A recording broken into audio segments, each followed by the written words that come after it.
sir, of how the bilateral meetings go?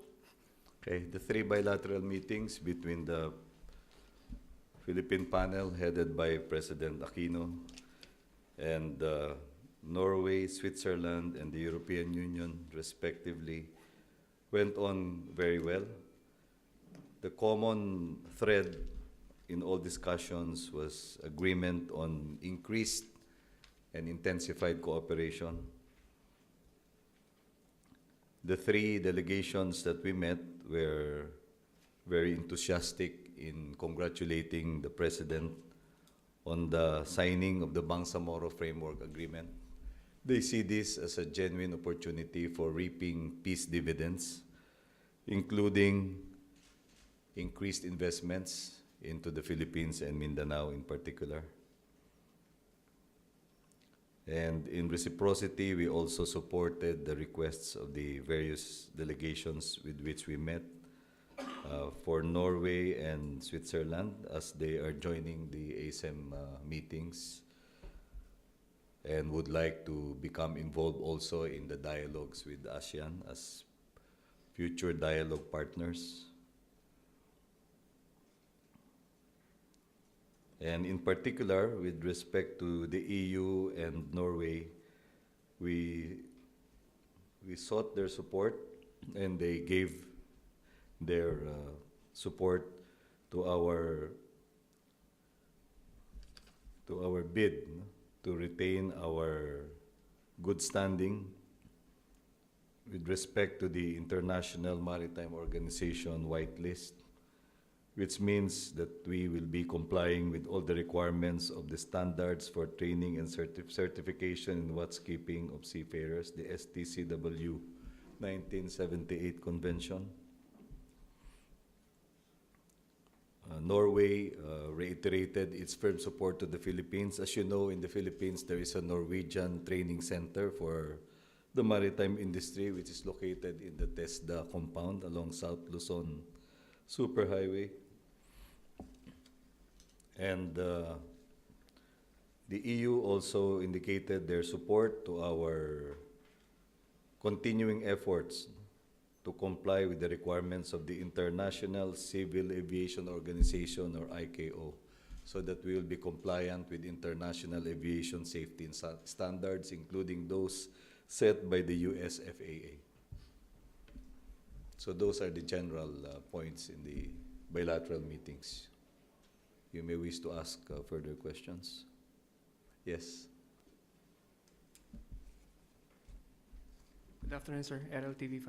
Sir, yung tension po sa West Philippine Sea, pag-usapan ba sa EU? Okay, I'm glad you brought that up. We noted the increasing importance of maritime security in the West Philippine Sea, as we call that body of water. And there was agreement that it is a matter of international interest, considering that significant amount of world trade passes through that body of water. And in particular, Switzerland and the EU, and to some extent also Norway, indicated their firm support to the Philippines in terms of our position that conflicts or disputes in that area are to be resolved peacefully and following international law. And in particular, there is firm support for an ASEAN-centric approach, which has always been the position of President Aquino, considering that 4 out of the 10 member states of ASEAN have specific stakes in the West Philippine Sea. Therefore, the only logical approach to any conflict resolution would have to be multilateral and involving all the relevant stakeholders therein. So that was the position taken by the 3 panels with which we met this morning with regard to the West Philippine Sea issue. Yes.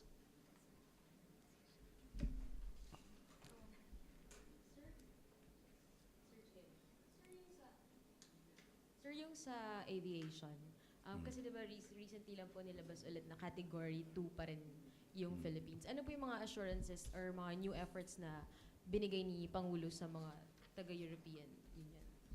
Well, we pointed out no, that we also have a stake in promoting the raising of standards no, of aviation safety, considering that we want to intensify aviation, the level of aviation activity from and into the Philippines. No? And this is in consonance with our efforts to increase the number of tourists no, that will be visiting our country. Definitely, the present restrictions on Philippine carriers would not promote the idea no, of increased tourist traffic between Europe and the Philippines. And so we would like to see an early resolution no, of the concerns of the ICAO, the ICAO, no, International Civil Aviation Organization, and similar bodies like the USFAA. It was emphasized by the President of the European Commission, I think that's Mr. Barroso, that these are technical issues involving safety standards, and these are not political issues.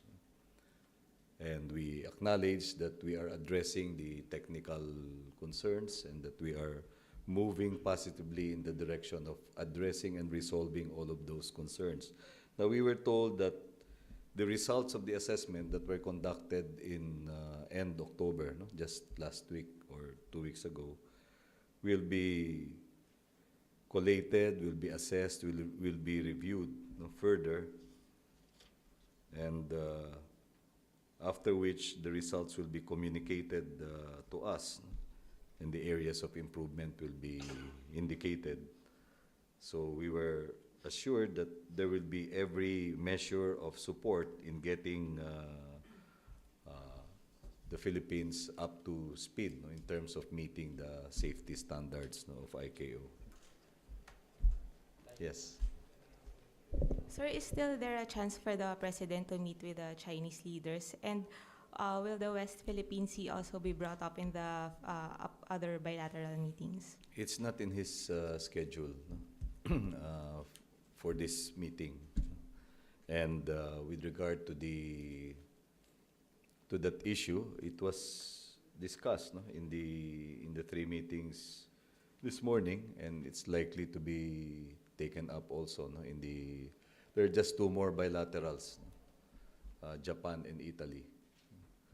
The EU, which is an umbrella body for European countries, has already expressed their support for enhancing maritime security in the West Philippine Sea, considering that it is a major artery in global trade.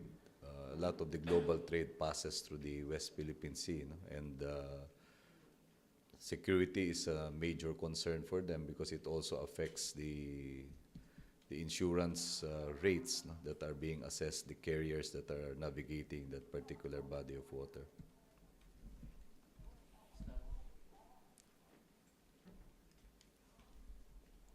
Sir, I'm from Business Mirror. Sir, regarding the meeting with the Swiss president, did they discuss about the compensation bill and how did it go? Were there any promises or commitments made by the Philippines to comply with the Swiss Federal Court conditions for the release of the funds? Yes, that was taken up. The President acknowledged that he has a personal interest in resolving this, considering that he understands fully no, the situation of the victims no, of the oppressive practices that are the subject of this compensation measure, no? Considering that the experience of his family during the martial law regime, and he promised to do that the government will do what is needed no, to complete the process of getting the compensation paid out eventually no, to the intended beneficiaries. So this means clearing whatever administrative or procedural hurdles still need to be handled or resolved. So that was taken up, and there was agreement that both parties will work toward an early completion of this compensation process.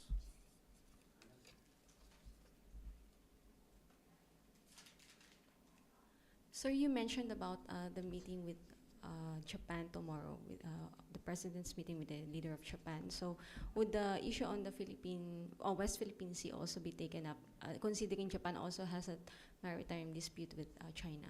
Well, that is a very likely topic of discussion. As you have mentioned, both countries have direct interest on the topic. No?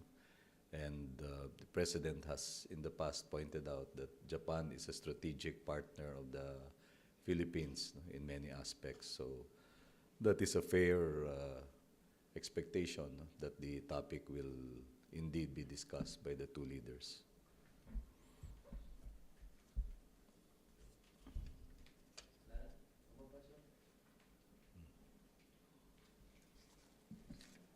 In the Switzerland discussion, there was also, well, the President thanked Switzerland for the offer to assist in heightening our know-how and competence in disaster risk reduction and management.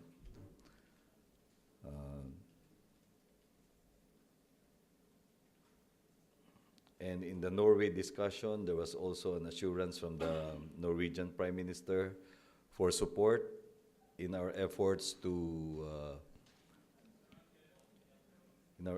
land better jobs, no, for Filipino migrant workers. So there are high-skilled workers needed in the healthcare field in Norway. No? And the easing or the well, some procedural improvements can be made, no, in order to create better opportunities for highly qualified Filipino workers, particularly in the healthcare industry in Norway. We also assured Switzerland that we will work with them in the Joint Economic Commission project that they have proposed, and that there will be earnest efforts, no, to accelerate the process.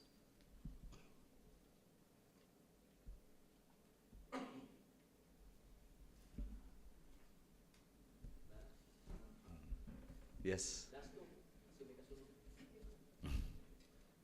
Tanong ko lang po kung i-raise ba ni President Aquino yung West Philippine Sea issue sa plenary session. Meron siyang nakatakdang prepared statement, no, in session 1, no? Economic issues siya tayong tatalakayin doon. At dahil ito ay isa sa mga mahalagang usapin, no, na kinakaharap ng ating bansa, na kinasasangkutan ng ating mga kapwa bansa sa ASEAN, no? And ASEAN is an economic body.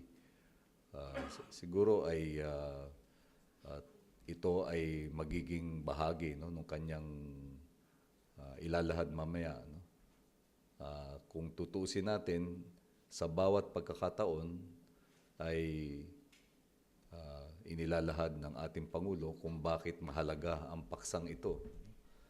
At palagian niyang pinapahayag na ang angkop na katugunan sa paglutas ng mga usapin dito ay yung paglahok ng lahat ng mga sangkot na bansa, which is a multilateral ASEAN-centric approach.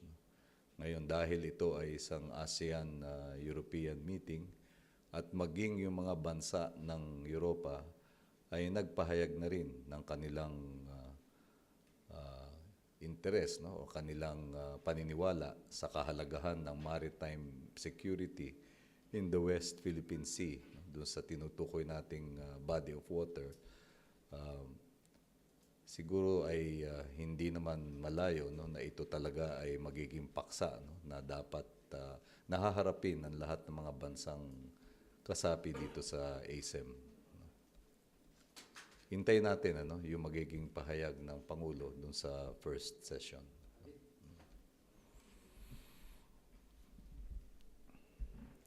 Good afternoon, Secretary. Good afternoon. So, Secretary, in general, or to sum up lang, yung first day ni President Aquino para sa 9th ASEM Summit, successful. Can we say that, sir? Maari nating sabihin yun, no? At nais ko rin sabihin na the President is in a very upbeat and optimistic mood. He's very satisfied with the outcome of the bilateral meetings.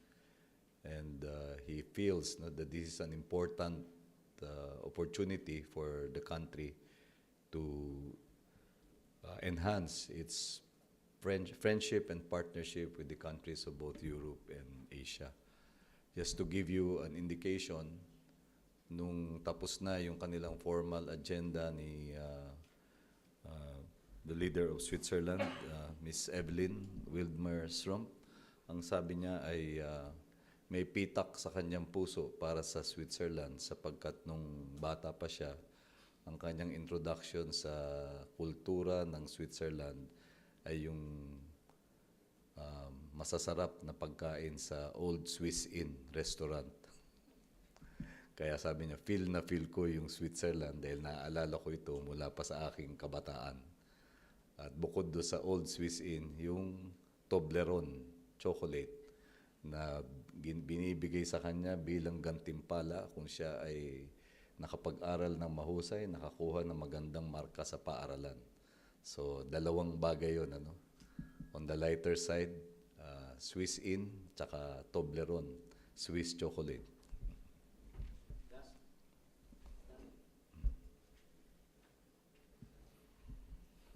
Sir, with the meeting with the EU officials, are there discussions regarding improvements in the situation of migrant workers there? Because the recent report by the ILO said that there are abuses and discrimination being suffered by these workers.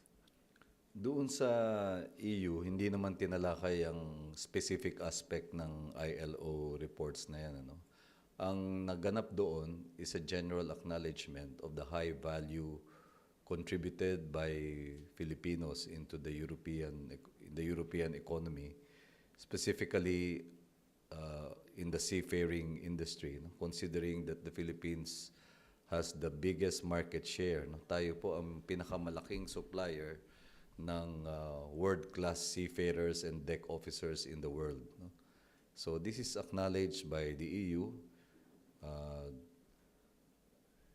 Napakadami pong seafarers na naglilingkod sa yung globally 25% yata, 20 to 25%. Pero sa EU ay halos 1/3, 91,000 seafarers are employed by European flag vessels. So kung sa Europe mismo as a continent, there's an even higher degree of interest and stake for the Europeans in the quality of Filipino seafaring. So yun ang context doon sa pinag-uusapan na kailangan itaas ang standards ng ating Filipino seafarers, standards of qualification. Because the primary concern of the seafaring community, of the global shipping industry, is maritime safety. And the Philippines is committed to raising the standards of maritime security because historically the Philippines has always been a member of the executive board of the IMO, the International Maritime Organization, that is primarily concerned with enforcing maritime safety. So kumbaga tandem yan sa seafaring, IMO, International Maritime Organization. And we are in the white list of IMO. Nasa white list tayo. Ibig sabihin, compliant naman tayo. Yun lamang pino-point out lang sa atin, ano pa yung dapat nating gawin para maitaas pa yung standards ng ating maritime safety. Doon naman sa kabilang dako, sa aviation, ICAO naman yon, ICAO, International Civil Aviation Organization. Medyo may suliranin tayo doon, kasi nilagay tayo sa category 2, di ba? Yung medyo may serious deficiencies. In contrast doon sa maritime, where we are still in the white list, even if there are issues, no, that we need to address in order to raise the level of maritime safety. So we are simultaneously addressing those two important concerns, no? And for Europe as a whole, napakalaki ng kanilang interest na mapanatili yung kahusayan ng mga Pilipino at yung pagtiyak natin sa kaligtasan, no, ng mga barko, yung pagtiyak natin ng pag-comply dun sa maritime safety standards, because we account for 1 out of 3 seafarers, no, na nagpapatakbo ng mga barko ng mga bansang Europa. Okay, malinaw na ba kung bakit importante? Basta ang tema nung kanina, no, inuna ng Pangulo yung malawakang interest, no, ng mga Filipino workers, no, which is also one of the linchpins of our economic cooperation with the whole of Europe and with particular countries. On the other hand, the European countries expressed their congratulations to the President. Nung nga palang binati ni Pangulo yung European Union dahil dun sa, di ba, meron silang Nobel Peace Prize. Ang sabi nila, naku, Ginoong Pangulo, napakahusay din po yung ginawa ninyo sa Bangsamoro. Hindi naman namin sinasabi na kayo ay dapat bigyan ng Nobel Peace Prize. Pero buti na lang, nanalo na kami ngayon.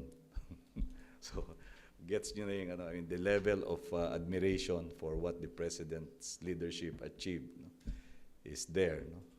Knowing from their standpoint the perspective, no, of peacemaking, no, na sila din binigyan ng recognition for that. In like manner, they recognize the efforts of the President, his leadership in getting that agreement in place. They see it as an opportunity, no, a big window of opportunity for the influx of more investments, no, that would be mutually beneficial for Europe and the Philippines. And so they also signified their fullest desire, no, to participate in capacity building efforts, no, para mabuo yung o magkaroon ng sustansya yung ating Bangsamoro Agreement. Okay? Sige, maraming salamat.